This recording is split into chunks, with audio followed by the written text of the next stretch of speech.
Back again with another Garp video, and we ran into a Zoro.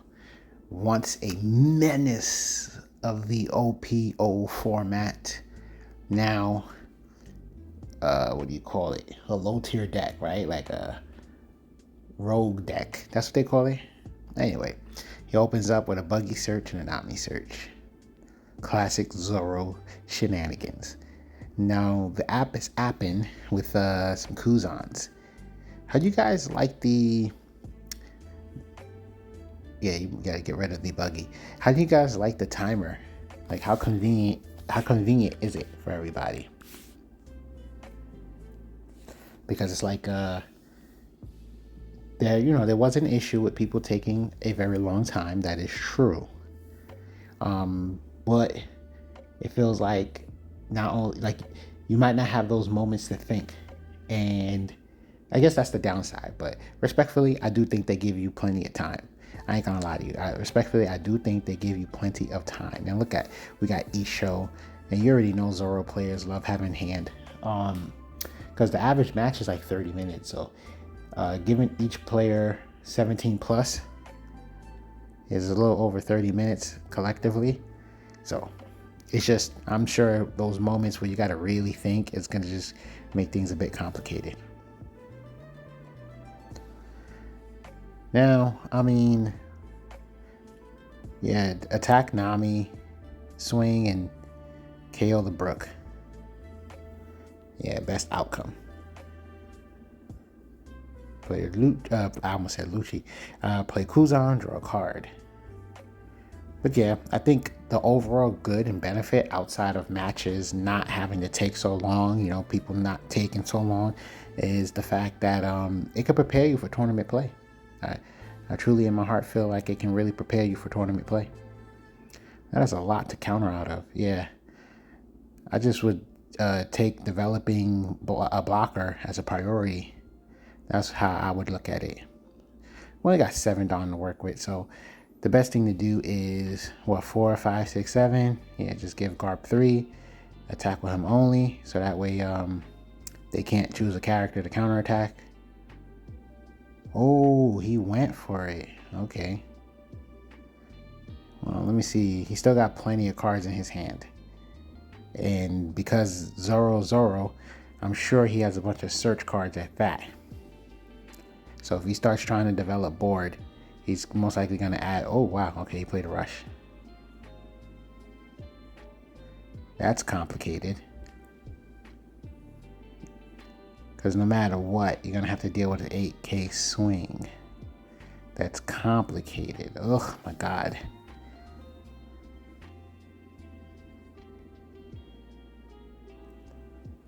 Well, 2Ks is like the perfect number you need.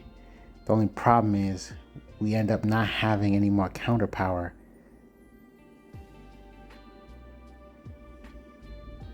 There it goes. And sadly, we have to eat that, and we don't get another blocker.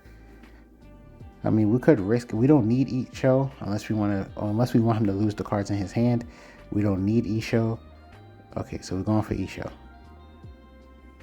Okay, still fantastic to do. I ain't gonna lie to you. It's still a fantastic move because that's 2 resources out his hand. He's losing that Zoro on the board, so 3 resources altogether. I look at characters as resources as well. And then, yeah, I mean, looks like we're gonna lose that life because we have no counter power in our hand. But what I was thinking about earlier, well, this is a good move. Yeah, what I was thinking about earlier, which is taking a chance of playing some Kuzans and drawing and hopefully getting stuff that we need. So this is a bit of a Hail Mary. We only have 2K worth of counter power because Luffy has counter. Oh, they did not have what they needed. That's sad because if they got the Kid and Killer, they could have went for game.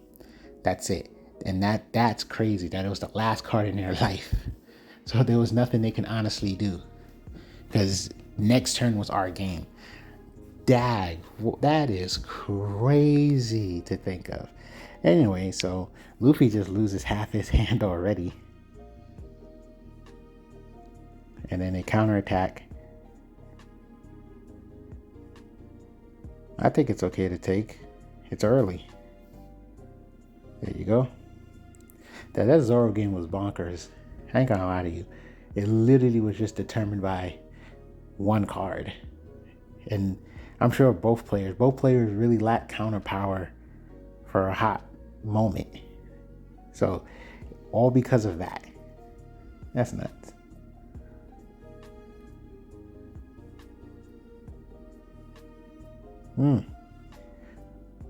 I like Zoro. That ramp potential. It's just free. Okay, now we're playing the game at 2 life. Goodness. Okay, we had the counter power to prevent us from going to 1. I was convinced we was gonna go to 1. Anyway, we gotta clean up that Zoro. We can all our attacks can go straight to leader, because if we choosing to swing with Luffy, we have Luffy's ability, so we could put some real pressure. Can we leave a few up? Yeah, we only need 1 down attached. But yeah, I would, if you want to use Luffy, I would use put down on Garp, just so Garp can swing.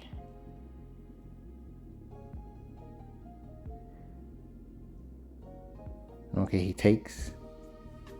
Oh, we're going Sabo. Okay. Oh, I see the tough call. Yeah, I say Kuzan. And you can go Brook. Yeah, I can see it because you got Rebecca. I know you probably want to take advantage of, on play and swing and all that good stuff, but those Ice Ages, going up against Luffy, those Ice Ages might be everything. There it goes. Ooh, he's swinging at us. Okay, we take. Yep, there it goes. Ice Age. Now that's a 4.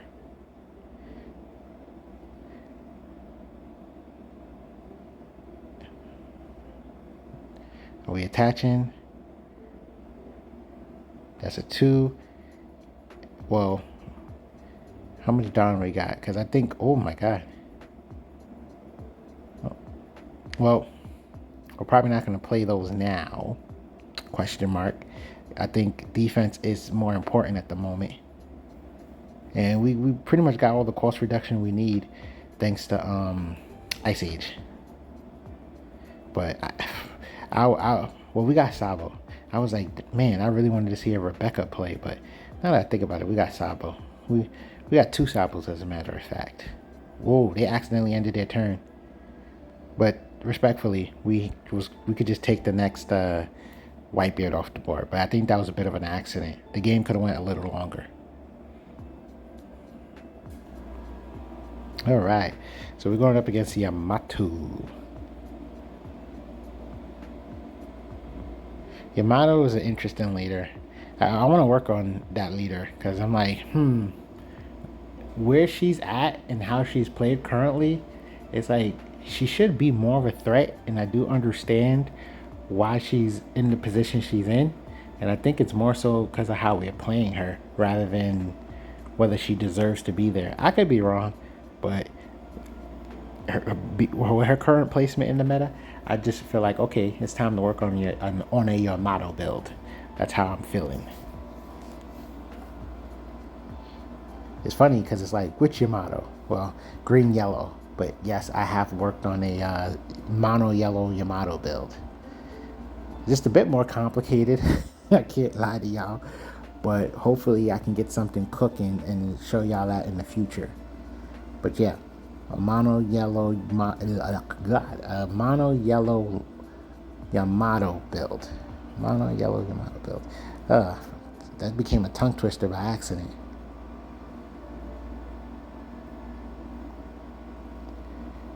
Let me see. 1, 2, 3. Counting the cards in their hand. Hopefully it stays that heavy. There we go. A bunch of Dawn. No developed board. Eager Beaver to just take 2 life. There we go. Yamato's kryptonite is just blockers. That's the crazy part. It stops them from. That's the whole point of the Hody Jones, to be honest. But it really stops them from being able to just what do you call it? Down stack and swing like that, because you got a blocker. And if they down stack and swing, even though you got a blocker, that means they got no plays. So that's like telegraphing.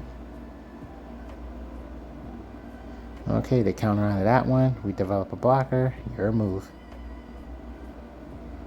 See, that's the magical thing about Isho. It's way more convenient to have them at 6 than to have them at 7. So that's what's so funny.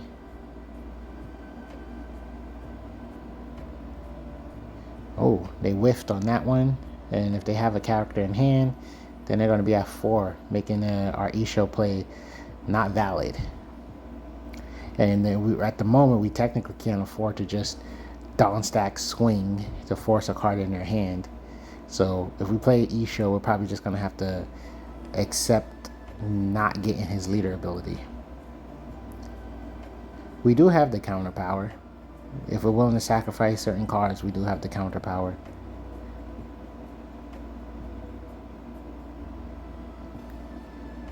Okay, they want to keep their character standing. It is possible to keep the Isho and go for some big swings, because we get to take the Ohm out. See, -2. Attach him down, swing, he gets KO'd. But if we swing for a little bit, I'm sure they're going to counter out. It's extremely telling if they don't counter out. It's just either they really want whatever in their hand, or they got no counter power. Oh, they took it. So we got no blocker and technically no need to develop anything. They took that too. Oh man. Oh crap.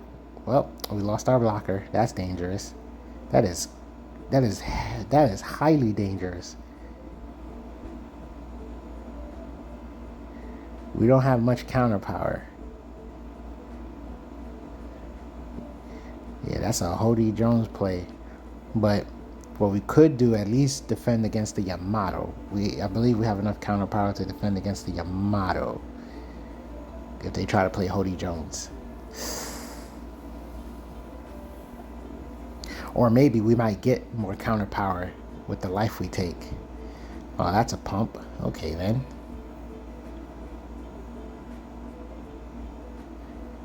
Things is happening. So I ain't gonna lie to you, the way it's looking is that, oh my god.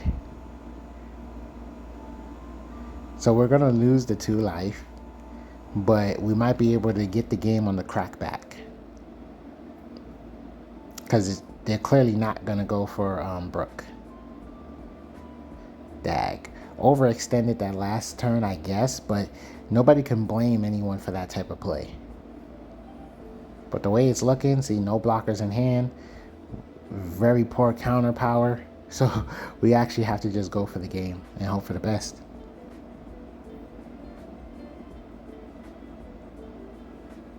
Keep in mind, they did take the damage last turn, so they might not have counter. Either that or they're bluffing the heck out of us. That's scary. They got 2 down up. Maybe that's a bluff. This game is nuts.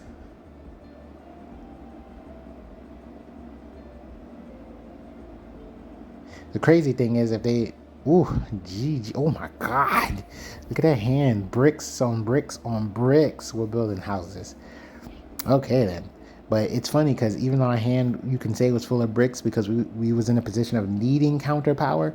If Yamato was developing board, we had everything we need to constantly take their board off. That's the funny part about it. So it's like they were bricks in the concept of, oh, you got no board and we need counter power. But if Yamato was developing board, those would not be bricks. Those would have been very advantageous cards. So that's kind of hilarious. So it's like, I guess if we played a different person who was developing board, yeah, it would have been a very gorgeous hand. Ooh, they Gadatsu'd us.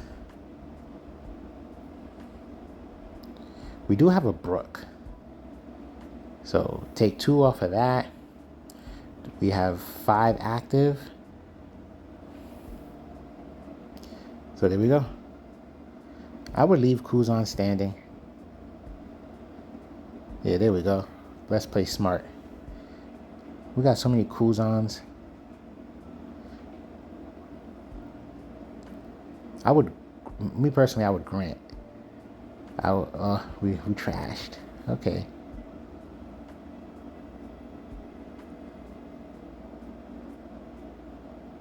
We're gonna sacrifice a 2K. Okay, we get rid of Garp. And we get Garp back. So, yes, it is telling that,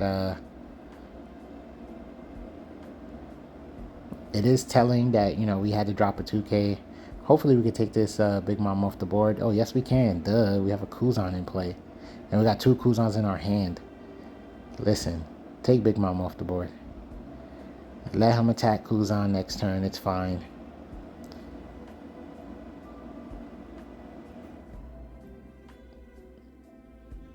You want to put 1 on Brook and swing? Take it off?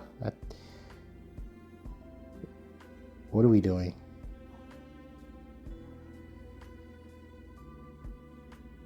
Oh, we could develop the Sabo and prevent any Onami plays. Dag, more Kuzans? Okay, I'm glad we had a stage card that we could have chucked. Hate chucking certain cards. Because it's like, we missed out on more draw opportunity. But it's like, yo, we got too many copies. We got 2 down standing. It'll be hilarious to develop the 2K counter Garp, 2-drop Garp. That would be hilarious. So they're swinging for 5 because they know our hand. Oh, let's just get that Sabo block. They know our hand is like suspect with the counter power. And he probably was trying to figure out who was going to misplay. I remember in the beginning, there was lots of people who was misplaying with the not blocking and just checking cards out their hand. Ooh, we're going for Isho. So they lose 2 cards. We do -4 plus lobby 5. Oh, they just quit.